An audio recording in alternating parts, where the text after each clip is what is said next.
أعوذ بالله من الشيطان الرجيم.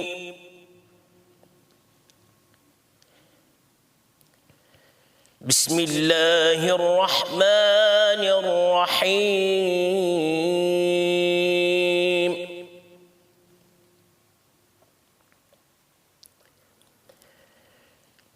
واذكر في الكتاب إبراهيم إنه كان صديقا نبيا إذ قال لأبيه يا أبت لم تعبد ما لا يسمع ولا يبصر ولا يغني عنك شيئا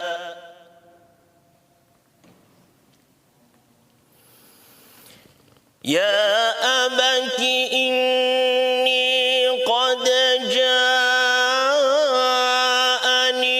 من العلم ما لم يأتك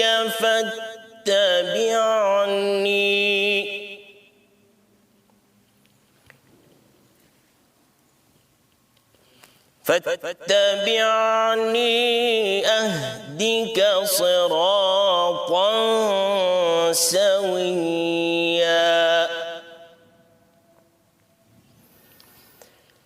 يا أبت لا تعبد الشيطان إن الشيطان كان للرحمن عصيا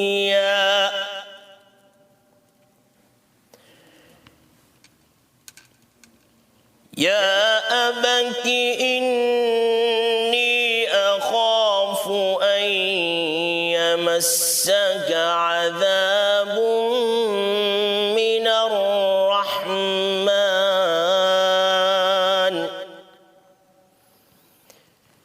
إني أخاف أن يمسك عذاب من الرحمن فتكون للشيطان وليا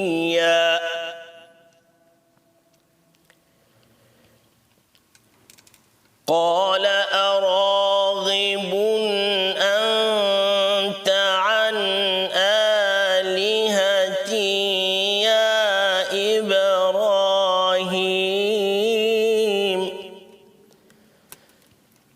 لئن لم تنته لأرجمنك واهجرني مليا قال سلام عليك سأستغفر لك ربي إنه كان بي حفيا صدق الله العظيم.